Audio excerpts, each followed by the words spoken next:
Good morning, guys. You able to hear me?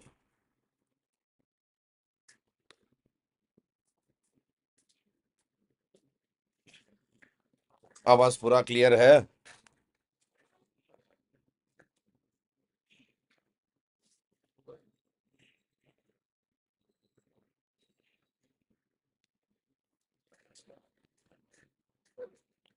So we are back again with another series of MCQs, and we'll be continuing the MCQ discussions. And my name is Ranganathan Ismail Kondala, and you are here on my YouTube channel. Now, first question for the day. Consider the following statements. Arahat Mahinda was a Buddhist monk depicted in Buddhist sources as bringing Buddhism to Sri Lanka. And Sangamita is the eldest daughter of Emperor Ashoka. Which of the following about statements is or are incorrect? One only, two only, both one and two, neither one nor two.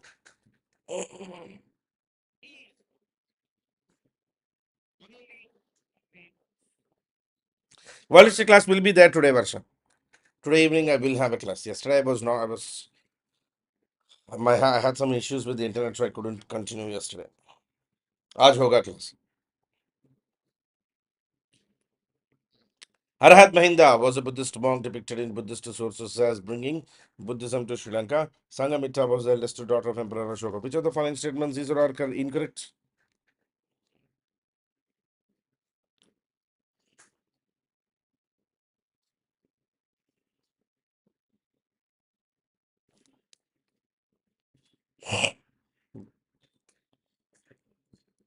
The answer is actually D. Arhat Mahinda was a Buddhist monk depicted in the Buddhist sources as bringing Buddhism to Sri Lanka. Remember, Mahinda and Sangamitra. Mahinda is Mahendra, Ashoka's son.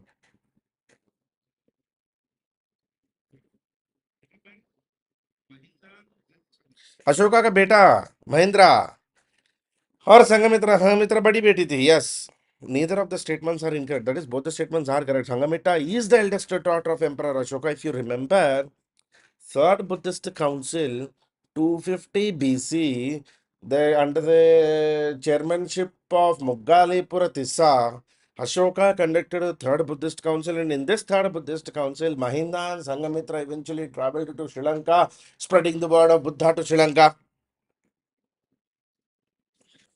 याद है?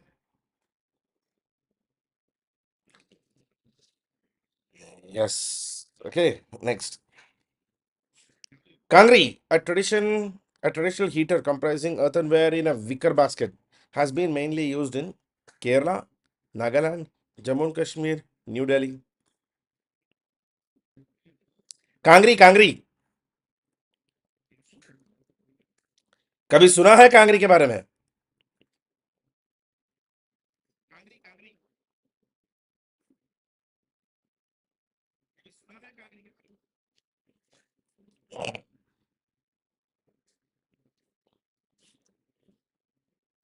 Hmm. Traditional portable and movable heater that Kashmiris keep in their warm woolen cloak to keep themselves warm in the frosty winters. It's actually a traditional sort of portable movable heater that Kashmiris keep with themselves, basically to keep them warm during Kashmiri winters. Kangri. Kangri is basically like a natural heater. Consider the following statements regarding Satras of Assam. Satras are monastic institutions created as part of the 16th century non-Vaishnavite movement by Srimanta Shankaradeva. Satras were established as centers of religious, social, and cultural reforms. During Ahom reign, most of the satras across Assam were destroyed. Which of the above statements is or are correct? 1 and 2, 1 and 3, 1 only, 1, 2, and 3.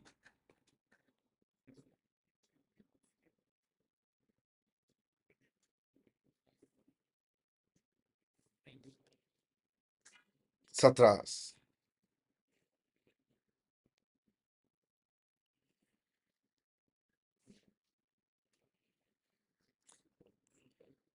To all those who are joining now, good morning, guys. Good morning, good morning.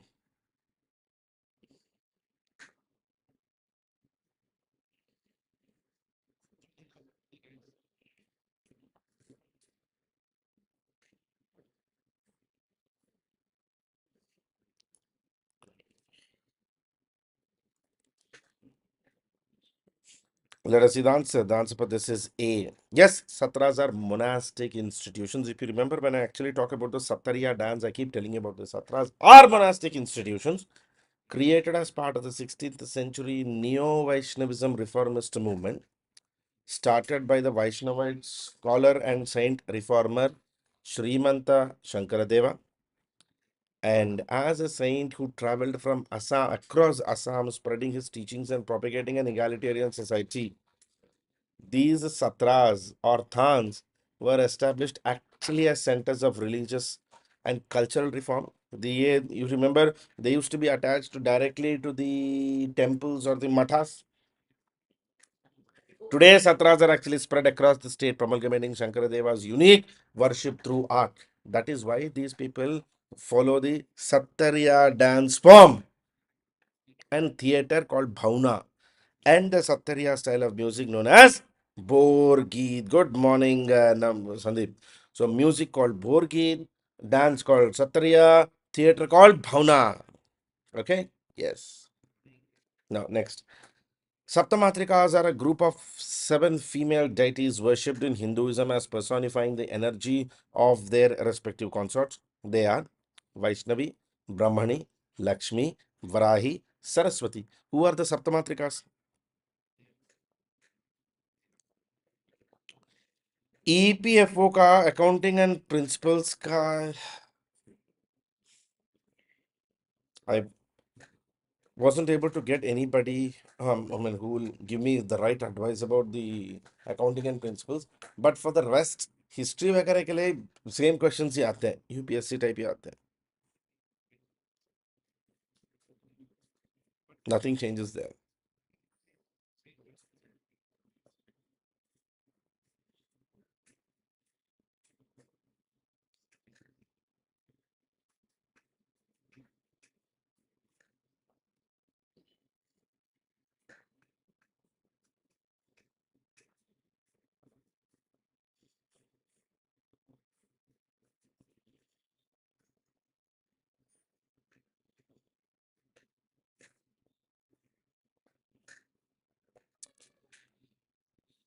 The Saptamatrikas are actually they are a group of seven female deities worshipped in Hinduism as personifying the energy of their respective consorts.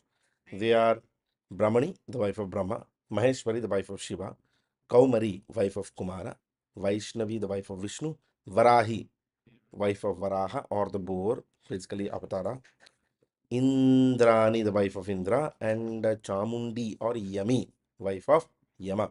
The seven female deities worshipped in Hinduism, Sapta Matrika, Brahmani, Maheshwari, Kumari, Vaishnavi, Varahi, Indrani, and Yami. They are references to Saptamatrika worship mentioned in Kadamba copper plates as well. The Kadamba copper plates as well, and in the early Chalukyan, Eastern Chalukyan copper plate inscriptions.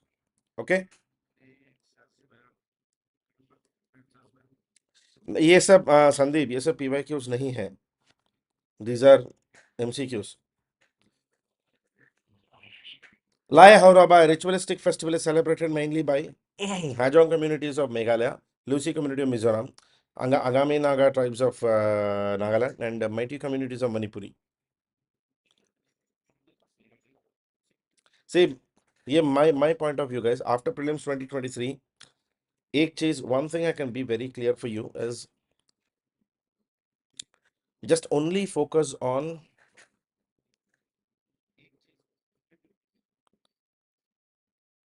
preparation, format of the questions, method of the question paper, what questions will be asked, what questions will not be asked. Sub is irrelevant to you as an aspirant.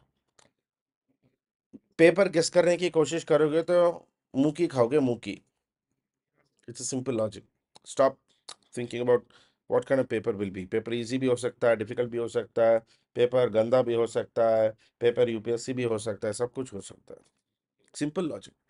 Your job is to prepare. Lai Haroba festival is actually observed by Manipuri Meitei tribes. If you remember, I actually talked about Lai Haroba festival when I discussed about the classical dances. Manipuri dance. Among the 8 classical dances, when I talk about Manipuri dance, I tell you, Manipuri dance is also called Jagoi, and it is observed mainly under the during the Lai Haroba festival, which is observed by Meitei tribes of Manipur. Mm. Next question. Consider the following statements regarding Arya Samaj. Arya Samaj is a Hindu reform movement that was founded by Dayanand Saraswati. Arya Samaj does not believe in authority of the Vedas. The central objective of Arya Samaj is to eradicate ignorance, poverty, and injustice from this earth. Which of the above statements is or are correct? 1 and 2, 1 only, 2 and 3, 1 and 3.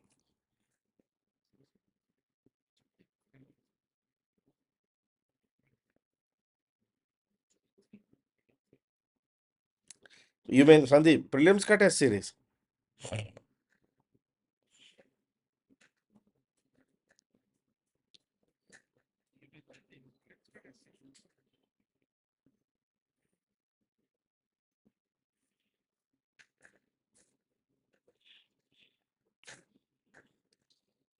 अब तो prelims का test series भी irrelevant लगता है. Arya Samaj, Hindu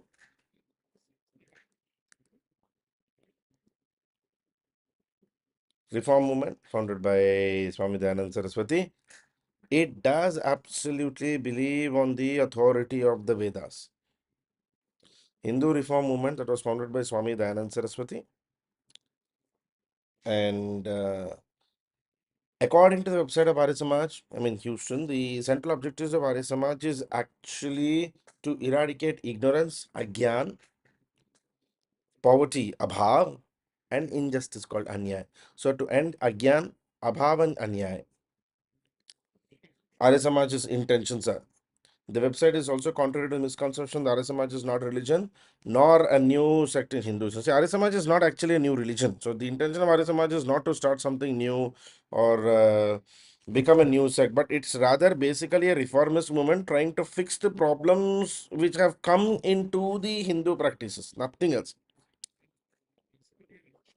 Exactly. Go back to the original form. The let us go back to Vedas or let us go back to the original form. Only that kind of questions are being that is the entire central objective of Arya Samaj. The members of Arya Samaj believe in one God and reject the worship of idols. In India, the guidelines for declaring a language as a classical language are high antiquity of its early texts or recorded history over a period of 1500 to 2000 years. The literary tradition must be original and not borrowed from another speech community. There should not be any discontinuity between the classical language and its later forms or its offshoots. Which of the above statements is or are correct? 1 and 2, 1 and 3, 2 and 3, 1, 2 and 3.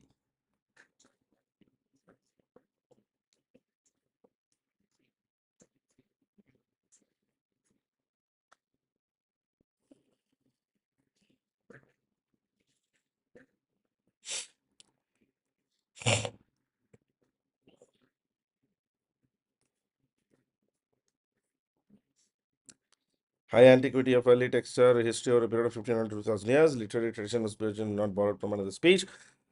There should not be any discontinuity between the classical language and its later forms.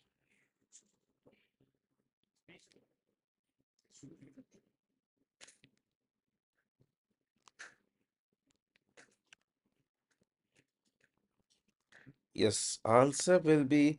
Don't you think answer will be A?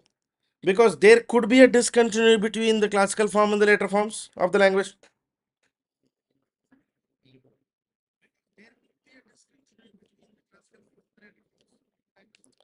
It is permitted, no. Main guidelines for declaring a language as a classical language are high antiquity of the language. That is, at least it has to be at least 1500 to 2000 years old. It must retain or it has to ensure an ancient literature or a text which is considered a valuable heritage by generations of speakers. The literary traditions must be original. मतलब लिखित जो literature है, that has to be original and not borrowed from another speech community. And the classical language and the literature being distinct from the modern. So modern format of the language and the classical format of the language must be distinctively divided. Has to be there. Okay. Now consider the following statements regarding Central Indian paintings. They take inspiration from Puranas and Indian folklore. Vaishnavism, Shaivism, Shakti exercise tremendous influence on these paintings. Which of the above statements is or are correct? One only, Two only, both one and two, neither one nor two. Do answer this. I'm just coming. Just do answer this. Just once.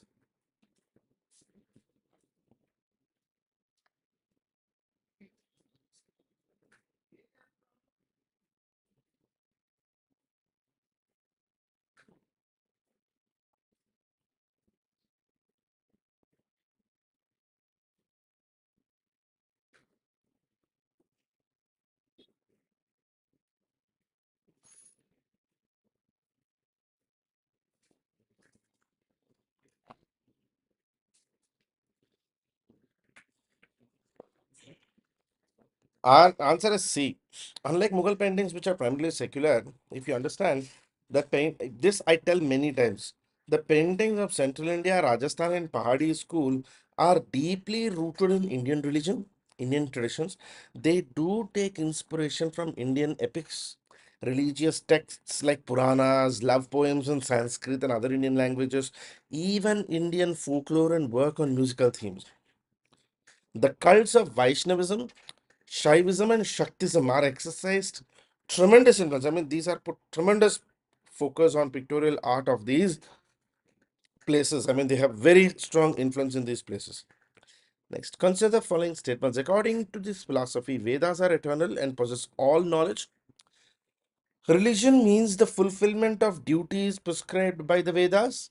This philosophy encompasses the Nyaya Vaisheshika systems and emphasizes the concept of valid knowledge. Which of the above statements are related to मीमांसा school, yoga school, samkhya school, vedanta school? I mean, ये philosophies कौन से school से हैं? Vedas are eternal and possess all the knowledge. Religion is basically fulfillment of duties prescribed by the Vedas. Philosophy encompasses the Nyaya Vaisheshika concepts as well. Emphasis on valid knowledge or authentic knowledge or you say true knowledge rather than just blindly following knowledge.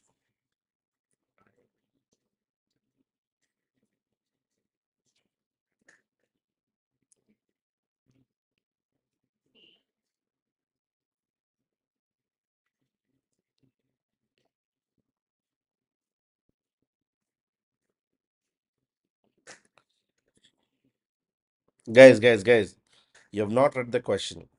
Option 2, fulfillment of duties. Remember, Mimamsa school emphasizes on complete fulfillment of duties and that moksha implies fulfillment of duties. याद है?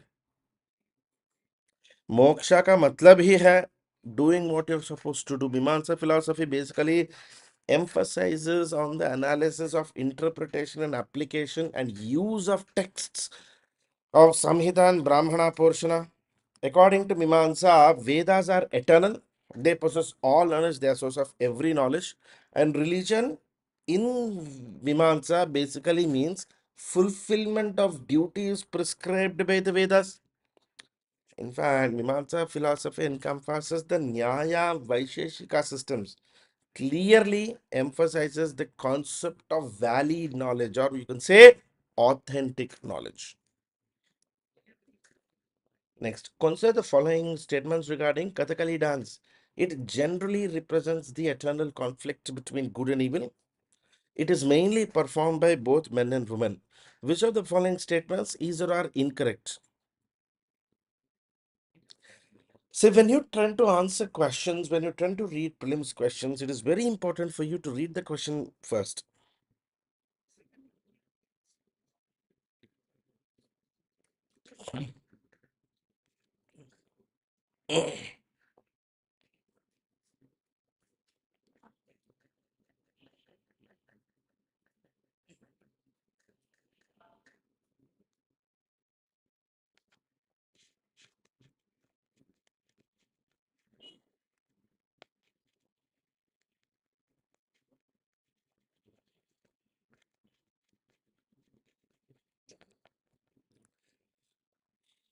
Incorrect. I'm pretty sure his answer is B. Most Kathakali recitals are grand representations of eternal conflict between God and evil. It is essentially an all male troop performance. It is not essentially a female performance. It draws its themes from the stories narrated in the epics and Puranas. If you remember, there is a one story called Kiratarjuniyam, I keep telling.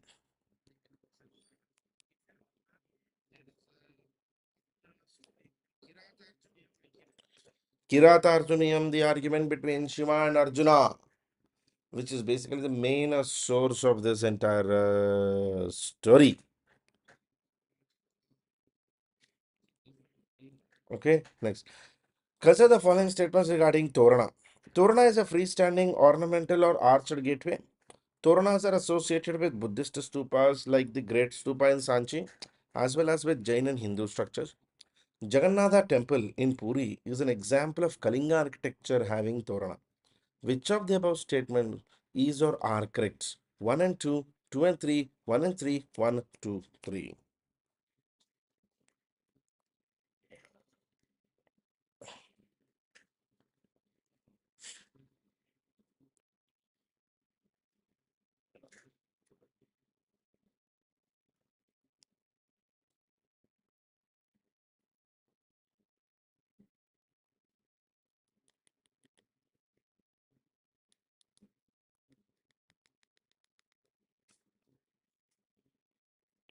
Yes.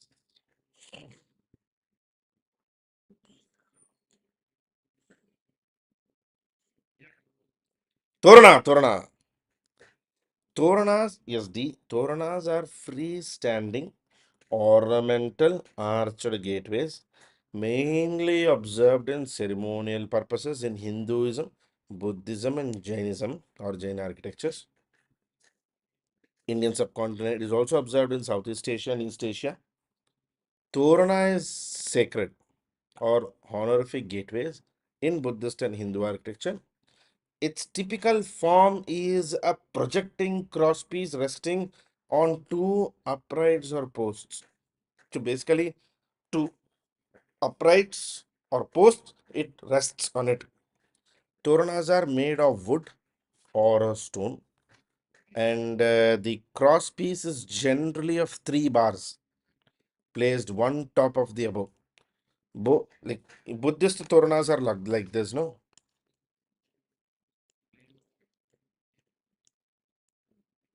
Three crosspiece.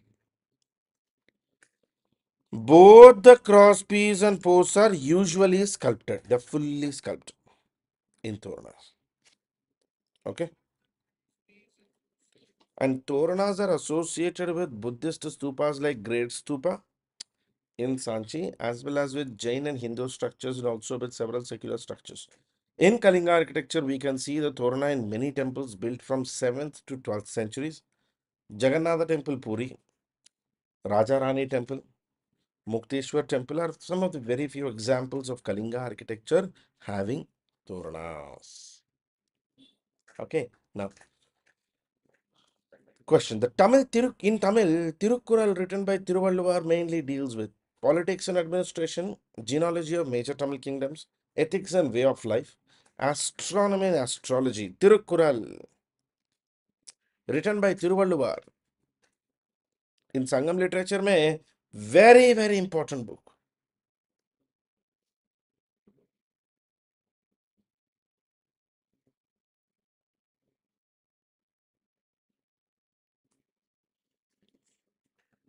Right? If you remember, Tirukkural written by Tiruvalluvar.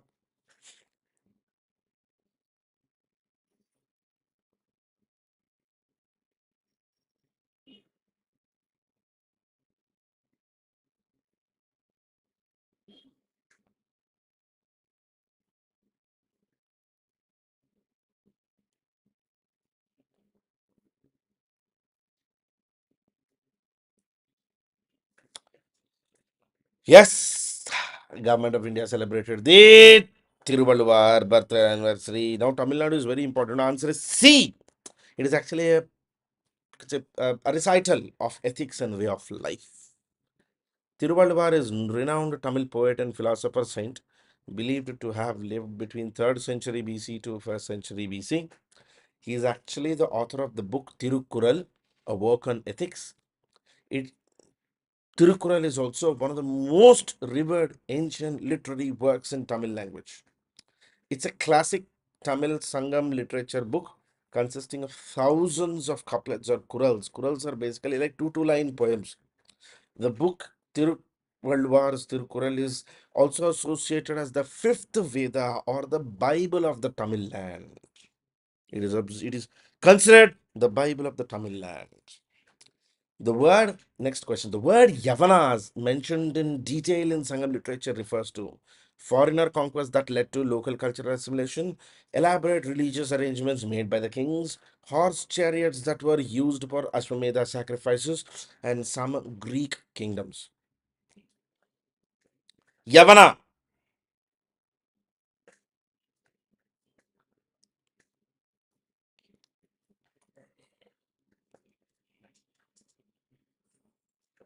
Good, good, good, good, good, good.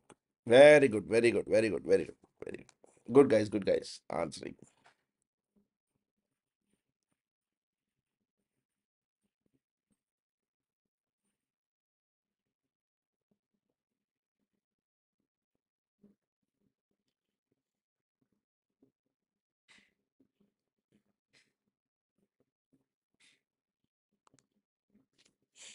Answer is D. In some Sanskrit sources, the usage of the word Yavan, Yava, Yauna, Yonaka, Javana are all used.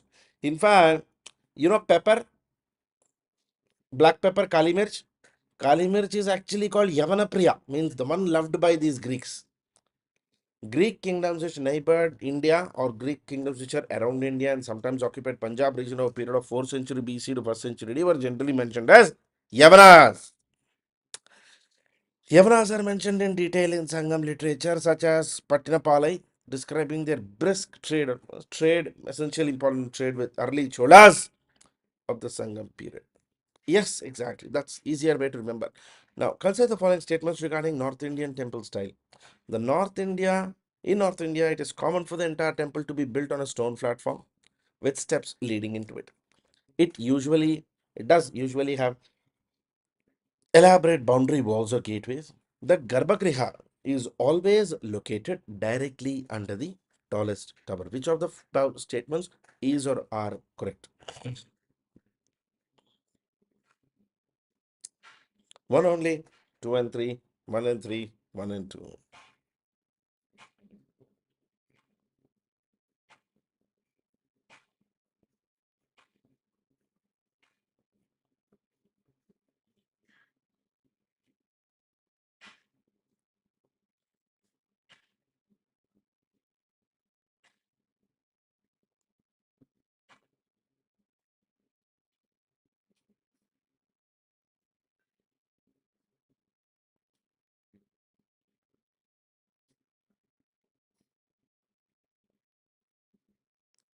North Indian temple science. Answer is actually C. One and three. If you remember, I keep telling you, yes, exactly. All of you are right. If you remember, I keep telling you, North Indian temples do not actually have a water source or a bomb fortification wall around the temple. They have the temple style architecture that becomes Northern in India is known as Nagara style. In Nagara style, it is common for the entire temple to be built on an upraised stone platform with steps. Unlike South India, they do not have elaborate gateways or elaborate boundary walls or even a water source within the temple. Yes, Jagati. Well, the earliest temples had just one tower or shikara. The later temples had several shikaras or the roofs. Consider the following pairs. Martial as an origin state. Kaliripayat to Kerala, Inbuan, Mizoram, Thangta, Manipur, Ghatka, Punjab. Which of the above pairs is or are correctly matched?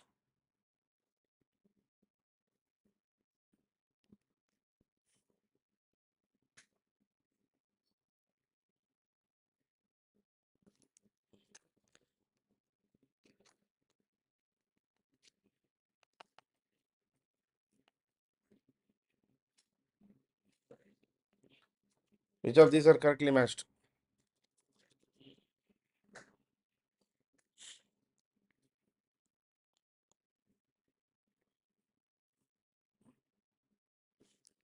See, Kalaripaito, everybody knows. Tangta, very popular. Ghatka, 134, you're sure. Question comes with Inbuan. Inbuan is also true, Manipur. Inbuan, yes. Is Mizoram, Mizoram, yes. Kalaripaito, Kerala. You hear about Kalaripaito when I discussed with you about Kathakali dance.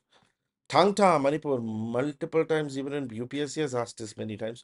Ghatka, Punjab, very popular. Inbuan is a martial arts form in Mizoram. The first Indian Factories Act was in which of the following years? Guys, labor laws. EPFO wale. Tell me. Indian Factories Act. 1881, 1891, 1901, 1911. Also, when you're putting answer, please tell the viceroy who was there at that time.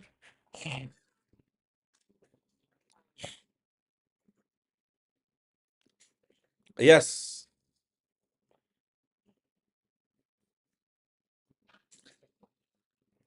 Ripan Kaku, yes, Lord Ripan. The first Indian Factories Act was passed in 1881. The act primarily dealt with the problem of child labor. It laid down the rules for the child below 7 years cannot work in factories, while children between 7 to 12 years can work, but to the maximum of 9 hours a day.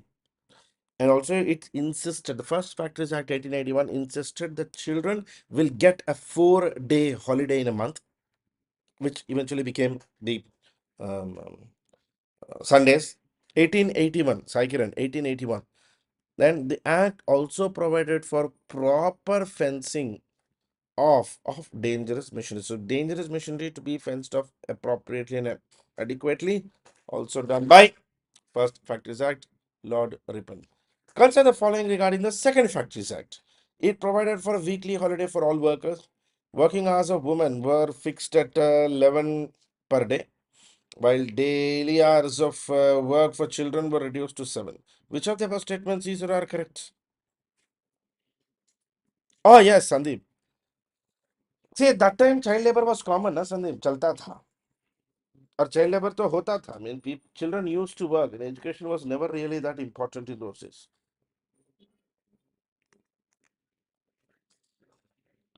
Most children were BTech by practice, not by education. Now, Second Indian Factories Act. This was passed in 1891, exactly 10 years later. It provided for a weekly holiday for all workers, and working hours for women were fixed at 11 per day, and the daily working hours of children between 7 to 12 was reduced to 7 hours. For men, unregulated. So, no protections for men. Women and children did get regulations. Women only 11 hours a day, children 7 hours a day, and it would also provide weekly holiday for all workers. Mandatory. Second Factories Act. Third, Vernacular Press Act was passed in which of the following years? 1878, 1888, 1899, 1900. And who was the viceroy?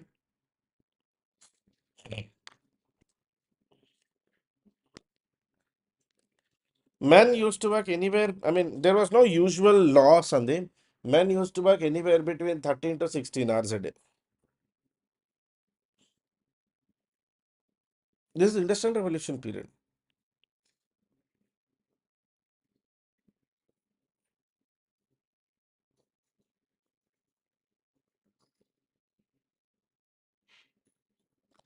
Yes, Vernacular Press Act passed by Lord Lytton. Indian press was actually freed from all sorts of restrictions by Charles Metcalfe in 1835. But eventually, this step had been welcomed enthusiastically by educated Indians. It was one of the reasons why they had, for some time, supported British rule in India. But as nationalists gradually grew and their numbers grew and their analysis and their criticism of government started to grow, the reaction against the reactionary policies of the government, एक एक करके the officials, the government officials turned against the Indian press and they decided to curb freedoms of Indian press. This was attempted by Vernacular Press Act 1878. 1878. The main idea here was to put restrictions on newspapers of vernacular language or Indian language. The Indian public opinion was now fully aroused and it protested loudly against the passage of this act. So this protest led to immediate effect of, the act itself was repealed in 1982. But for nearly 25 years thereafter, Indian press enjoyed considerable freedom. The main important feature of the Vernacular Press Act is the native press, or the Indian press, Indian language or vernacular newspaper, before publishing anything, any content, must first be aware that it is not criticizing the government. In case it is criticizing the government, all newspapers were required to deposit a bond of 10,000 rupees. The bond would be seized by the viceroy. The bond of 10,000 rupees was to be seized by the viceroy. In which of the following the dominion status for the country was demanded? Calcutta Session 1920, Pune Pact 1932, Gandhi Irwin Pact 1931, and Lucknow Pact 1916.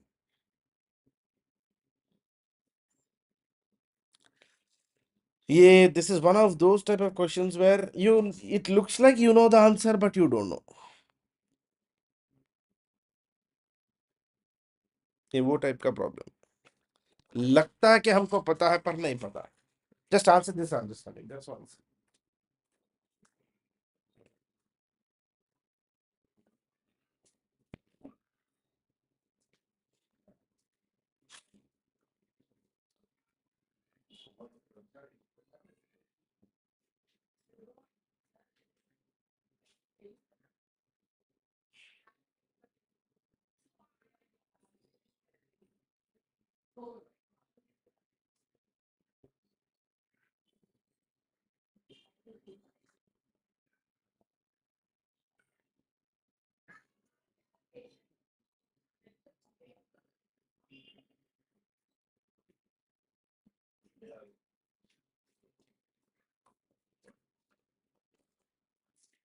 Sorry, yes. Lucknow Pact, Hindu-Muslim unity and generated anti-British feelings. In the Lucknow Pact, for the first time, a joint demand for dominion status of the country was given. Dominion status. After acquiring the royal charter, the East India Company could venture across the ocean, buy goods at cheap price and sell at higher price. The company could also carry their business to European countries and all of the above. Invest क्या कर सकता था east India company after getting the charter? So East India Company got charter, no?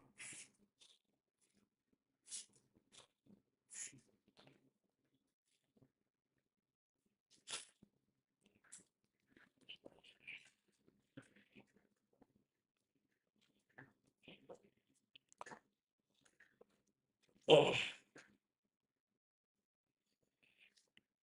All the above, no? It granted by Queen Elizabeth I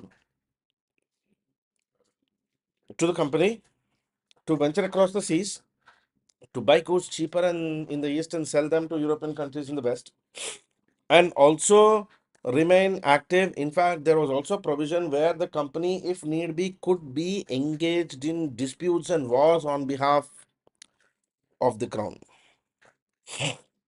Not just India, permission to loot everybody, Parth. The provincial governments were given more powers under the system of diarchy. Under this system, which of the following subjects were remained under the direct control of the governor? Education, public health, finance, local self-government. Direct control of the governors,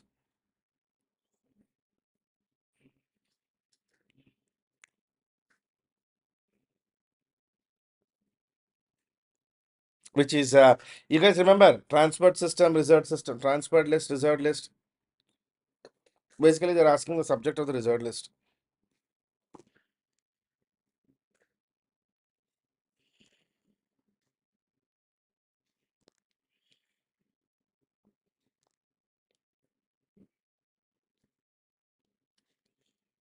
They're basically asking the subject of the reserved list.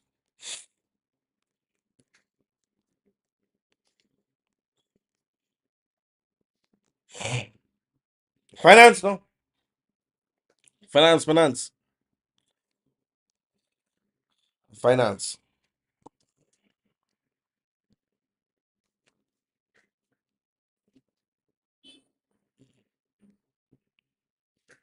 finance. In 1918, Edwin Montague, the Secretary of State, and Lord Chelmsford, the Viceroy, produced their scheme of constitutional reforms, which led to enactment of Government of India Act 1919. The provincial legislative councils were enlarged and the majority of their members were to be elected. The provincial governments were given more powers under the system of diarchy. Under the system of diarchy, the provincial governments actually had greater authority and greater power to actually act. Good morning, Prabhuna. Okay. Under this system, some of the important subjects like finance, law and order were actually called reserved subjects. So these were the subjects which were to remain under the direct control of the governor, while others, like not so significant subjects like local self-governments, etc., were transferred subjects which are to be controlled by ministers responsible to their individual legislatures. This also meant that while some of the spending departments were transferred and governor retained complete control over the finances, the governor could more or less always overrule the decisions taken by their ministers. Governor could always overrule the decisions taken by the respective ministers. In which of the year Sabarmati Ashram was founded? 1915, 1916, 1917, 1918. It was a previous year question.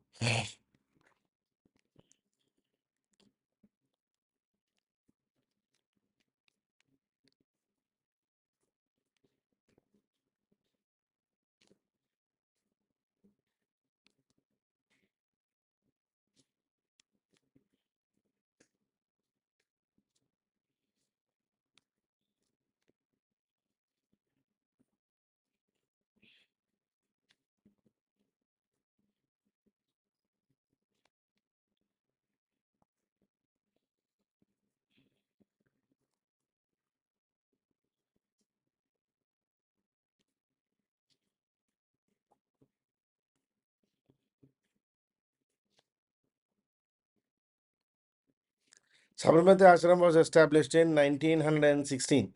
When Gandhi returned actually to India at the age of 46, he wanted to serve the people of the country. He basically wanted to serve the people of this nation and people of the country. And in 1916, he founded the Sabarmati Ashram. In fact, just to keep you aware, there was a society called the Servants of India Society by Gopal Krishna Gokhale. Gandhi was actually invited to be part of that society. But Gandhi, when he came to India, he did not want to be part of any one particular organization or a group. Because Gandhi's general mindset or general thought process was that he actually doesn't know India because he's been an NRI, non-resident Indian. So he needs to first know India. That is why he went on the Bharat Darshan trip. And the entire idea of Sabarmati Ashram was to work like his headquarters. He's already had very good experience establishing ashrams. The Tolstoy farm, the Phoenix farm before that in South Africa. South Africa में Phoenix farm था, Tolstoy farm था. Now Gandhi is establishing the Sabarmati Ashram. It was to be the next way. And here he wanted people to learn and practice the ideals of truth and non-violence and his ideas of the non-violence and satyagraha. And one more trivia or one more fact I'll tell you. Gandhi, when he started the civil disobedience movement, at that time he promised that he will not return to Sabarmati Ashram until India becomes independent. Unfortunately, India became independent, but Gandhi was killed. He never returned to Sabarmati Ashram after that. Whom the following had founded the Satyagraha Sabha? Mahatma Gandhi, Sardar Vallabhbhai Patel, Bal Gangadhar Tilak, Muhammad Ali Jawhar.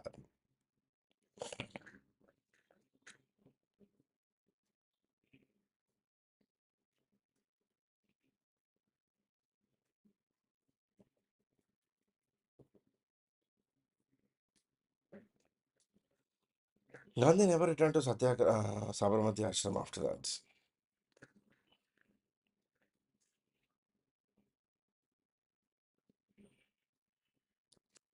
Satyagraha Sabha. The founders of Satyagraha Sabha.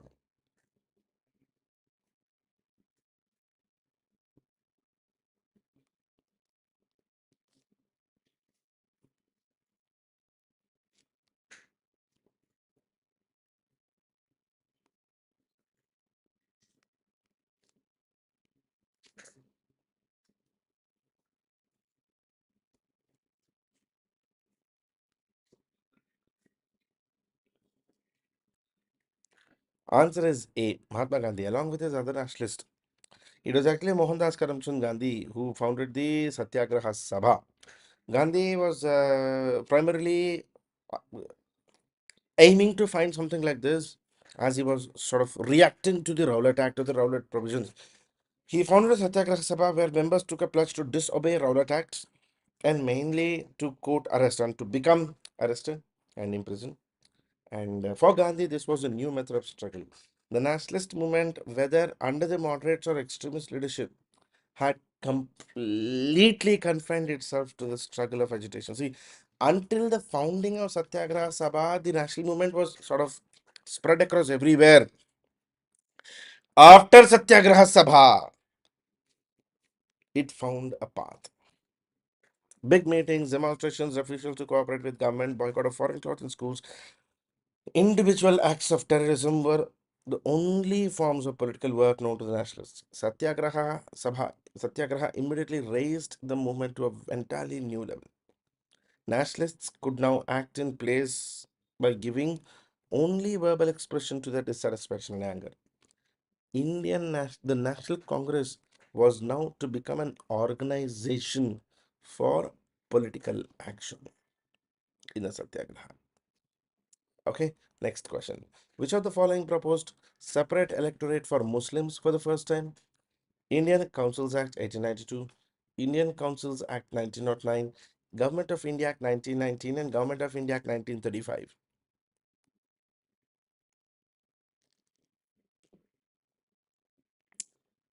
Separate electorate. And who was the viceroy who gave this?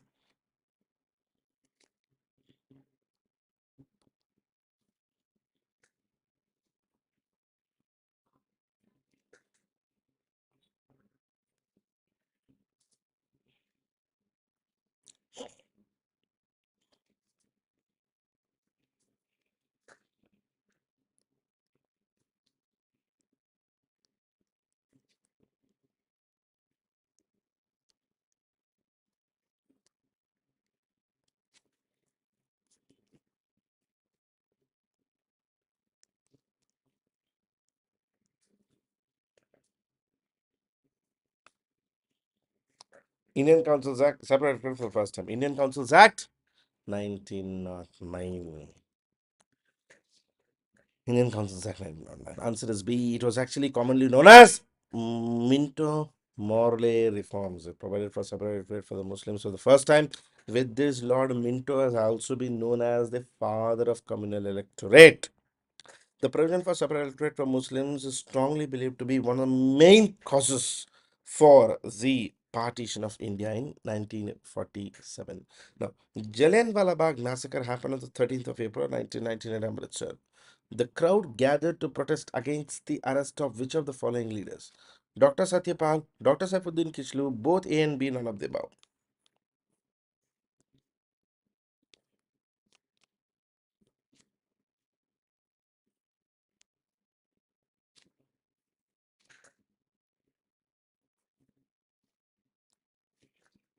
Dr. Satyapal, Dr. Saifuddin Kishlu, both A and B, none of the above.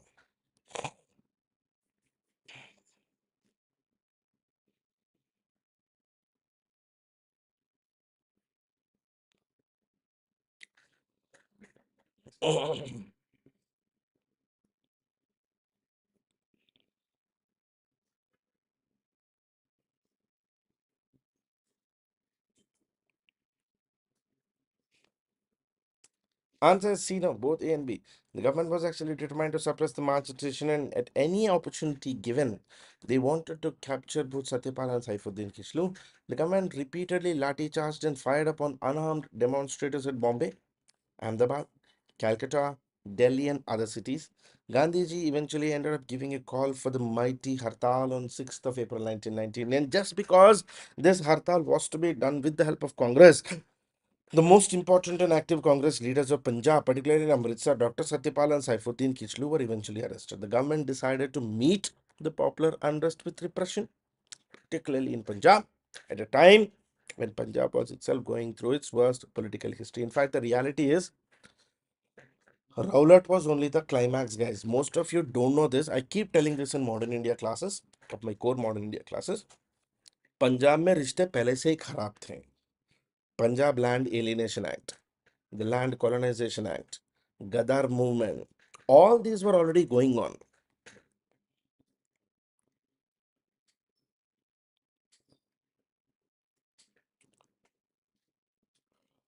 All these were going on. And then Rowlatt actually came in the climax, the last part. So everybody was sort of frustrated. Even the government had been irritated, trying to suppress continuously, but failing eventually. That's when an unarmed group of large crowd gathered on 13th of April 1919, which actually happened to be the Baisakhi Day, mainly to protest or even to discuss the arrest of its leaders and to think of what should be the future strategy of Punjab Congress. At that time, General Dyer, military commander of Amritsar, decided to terrorize the people of Amritsar into complete suppression. In fact, in one of the recent this year एक document आया था, the सबसे बड़ा problem था was the kneeling order. This was not just the arrest. After the arrest of Saifuddin Kichlu and Dr. Satyapal, before 13th April, Punjabis were required to kneel down and um, you can say they used to call it the kneel down order and kiss the feet of the British soldiers.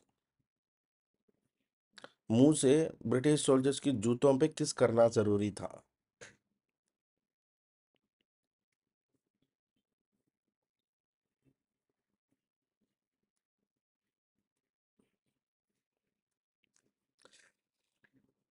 He surrounded the Bagh with his army unit, closed the exit with his troops, and then ordered his men to snoot into trap the crowd with rifles and machine guns.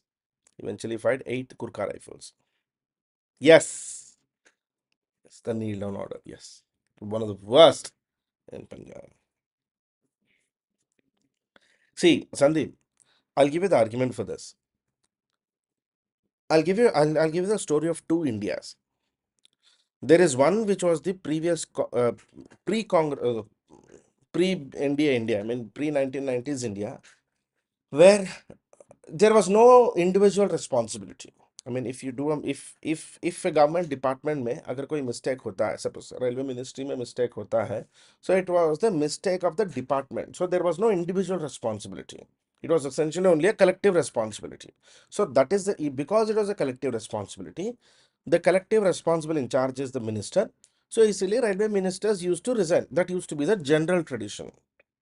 But now in this India, in post India, post mode India, where we have this institutions like CP Grams and responsibilities, railway minister resigning at this point in this particular event is not going to do any benefit. The dead are dead.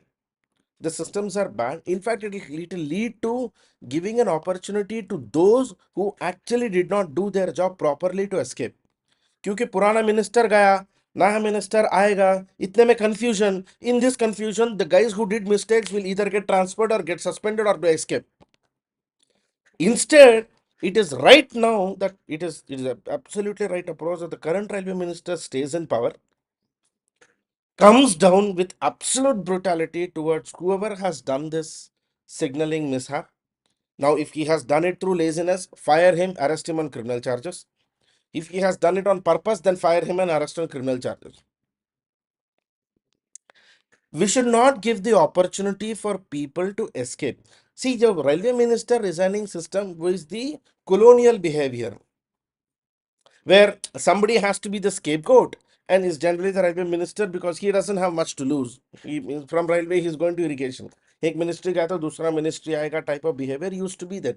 At this point, that should not be the aspect. Railway minister, yes, railway minister can resign on moral grounds if he wants, but let him first resolve this. It is his mess.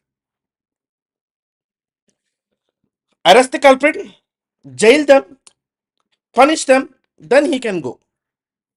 Because the mess is created during his period, he has to fix it and go, even if he wants to go. And that's my way of thinking or my way of understanding this. It's his mess. Individual responsibility somehow has to come. Which of the following is the right chronological order with respect to the movements and agitations launched by Mahatma Gandhi?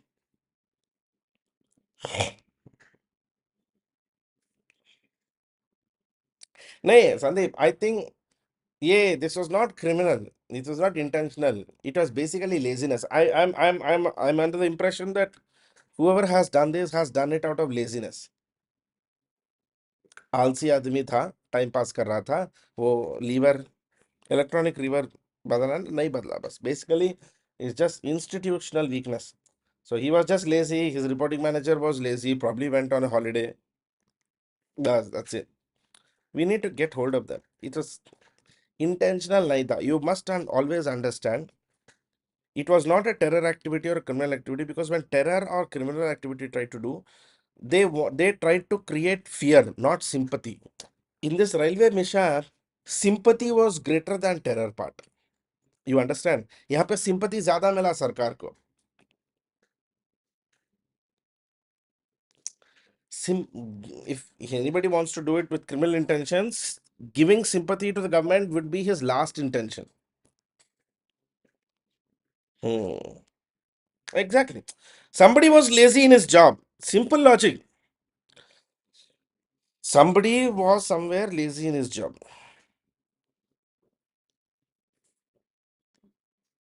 That's it. Or question. Yes. Answer is B. Champaran, Ahmedabad, and non-cooperation movement. Gandhi launched the Champaran Satyagraha in April 1917 for the rights of the indigo farmers in rural Bihar. In 1918, under the leadership of Gandhi, there was a strike in the cotton mills in Gujarat region, which revolved around the issue of plague bonus. The non-cooperation movement was actually launched on the 1st of August 1920. Who among the following started the English weekly New India? Mahatma Gandhi, Bipin Chandra Pal, Dadabhai Nauroji, and Madan Mohan Malaviya.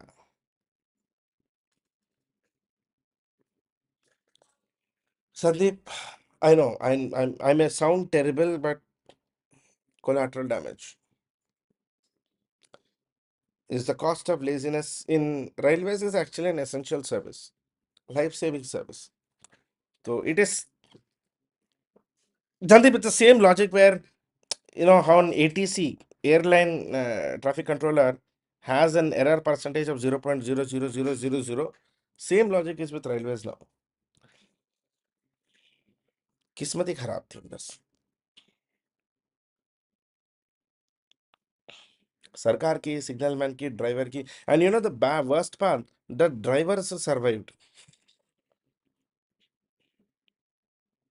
The goods driver, the Coromandel driver survived.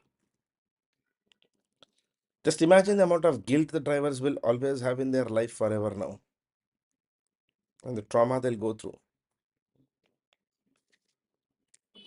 Answer here is C. Dadabai Naoroji, the Grand Old Man of India, was actually Parsi intellectual. The Grand Old Man of India, cotton trader, political and social leader. He was also the member of Parliament, British Parliament. He was elected member to the House of Commons between 1892 to 1895. He was also the first Asian to be elected as a British member of Parliament. Now, remember one fact. Vomesh Chandra Banerjee, Congress ka first president, was the first person to contest elections, Indian to contest elections with British House of Commons. But Banerjee did not win. Dadabhai Naoroji was not the first person to contest, but he was the first person to win, a first Asian.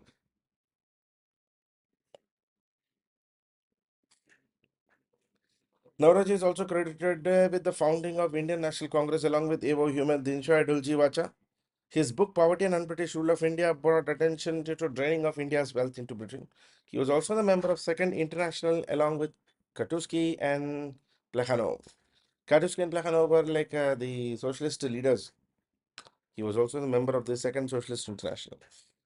Next question. Consider the following statements about this Swami Vivekananda. He founded Ramakrishna Mission in 1897. Lectures from Colombo to Almora are a book based on his various lectures. Which of the above statements is or are correct?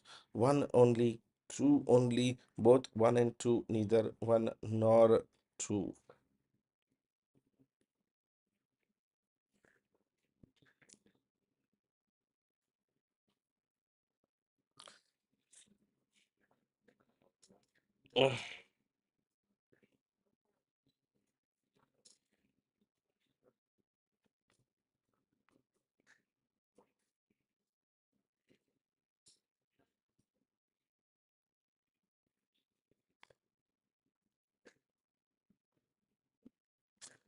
Answer is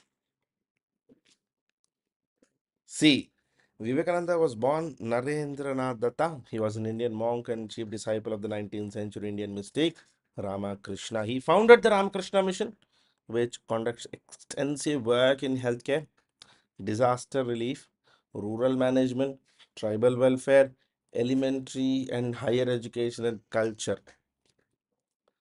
The next question. Indian National Congress has a microscopic minority. This was described by evening में भी class है संदीप आज तो class होगा ही होगा 9 बजे 9 o'clock 9 p.m. we'll do world history class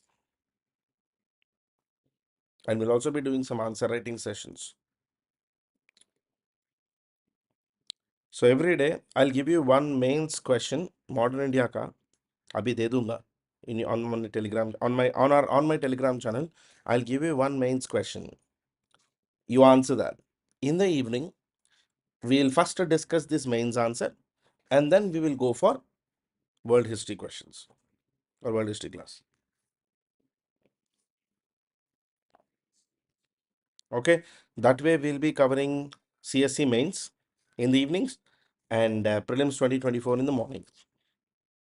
दोनों भी हो जाएगा ना art and culture and modern India के क्वेश्चंस भी हो जाएगा approaches to mains answer writing भी हो जाएगा सब कुछ हो जाएगा that way very easy no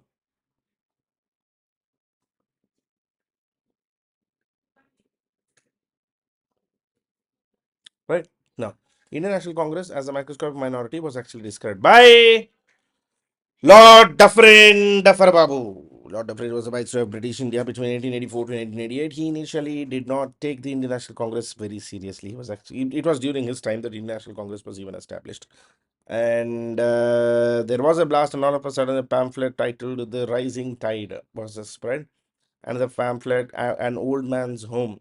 I mean, these were generally against the British and particularly against Dufferin. See, it was because basically Congress started supplying two articles, two pamphlets called The Rising Tide, An Old Man's Home, and that is where Dufferin got very frustrated.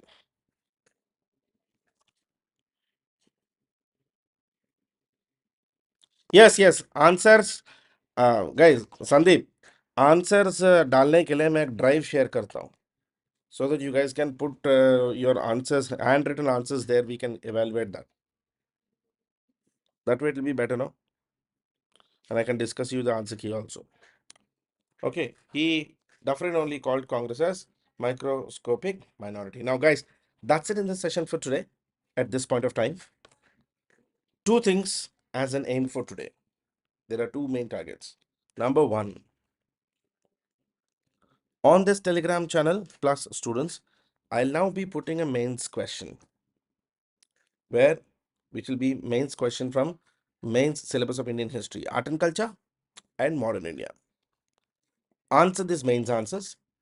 Evening 9 p.m. रात को 9 p.m. we will first discuss the answer for the mains, the approach, and also I'll share a mock answer. Then we'll continue world history class from 9 to 10.